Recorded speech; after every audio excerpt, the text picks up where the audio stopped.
I'm Kenny Adams, this is Torhousekie farm. I've been here, I was born half a mile that way and lived in the farmhouse or the cottage all my days.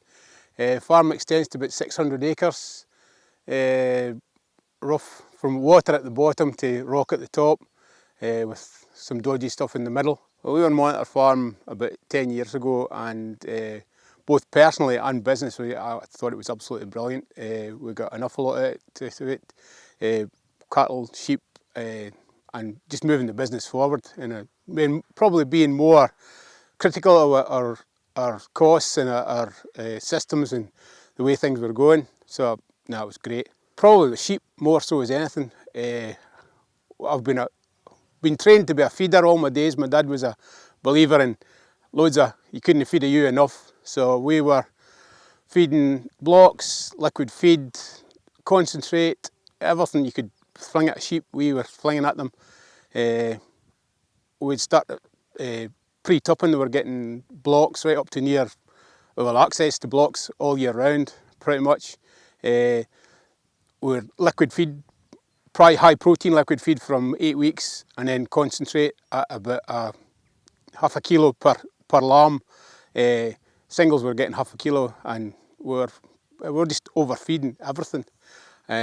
Once we got into the nitty gritty about it, we cut everything back, and our performance is probably better actually than it was when we were feeding so much. We'd take about 10,000 out of our costs out of the sheep production, so it's been great.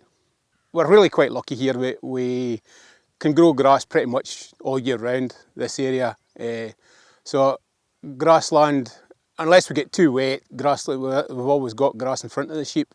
So it has been a big benefit to us, right enough. Even like last year, we were feeding ewes, or trying to feed ewes that were lambed, and they wouldn't even come into the feeding. We had that much grass in front of them, they weren't even coming to the rattle of the bug or the stucker or anything. So it's been great. The cow system has changed massively since I come home. We used to be dairy cross cows to Charlie bull. Now we tried an Angus bull to begin with, but we were still using the Charlie. But we never got enough heifers to breed our own replacements. So now we're completely Angus. Although this year we've bought a Hereford maybe to try and take a wee bit of give a wee bit of hybrid vigour back in. But no, we're solely Angus, selling stores, and that works really well. We've got tons of heifers for ourselves and some heifers to sell, so it's been really good.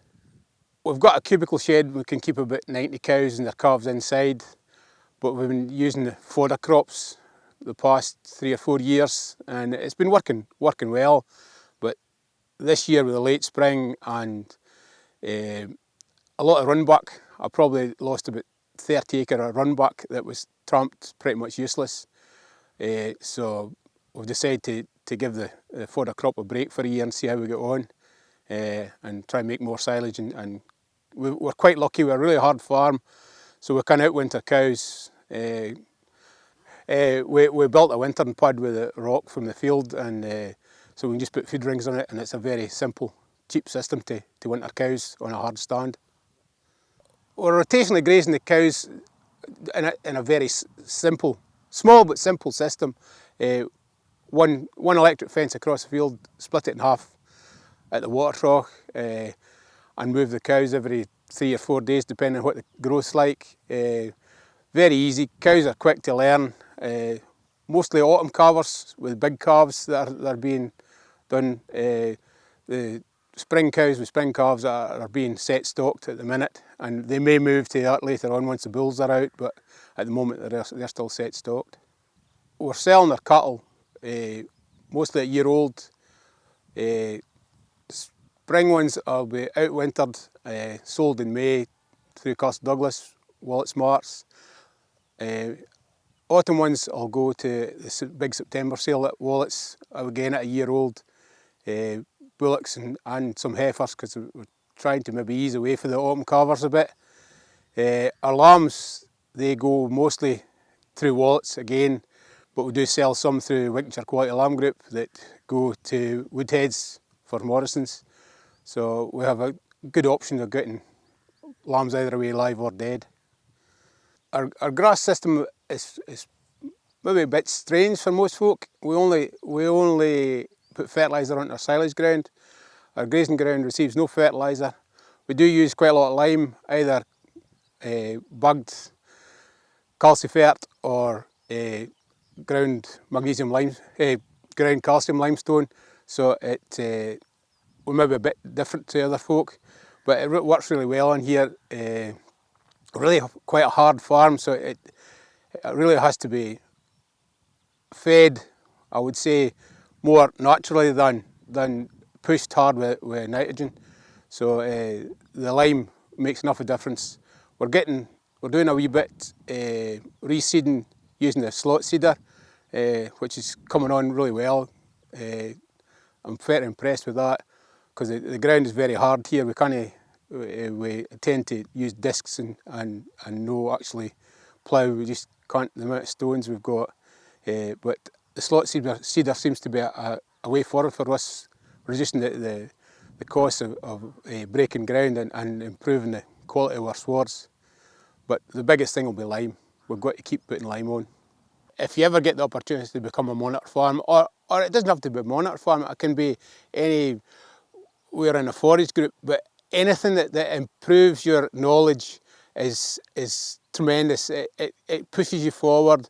It just makes life so much simpler if you've got people to bounce ideas off or folk giving you their ideas. It makes all the difference to your system rather than being sitting at home writing down things and bits of paper and thinking, will this work, will it not work? If you're speaking to people, it passes on their knowledge. They've maybe tried what you're thinking and it works, or they've tried it and it doesn't work. But I would say embrace it totally because it is the way forward.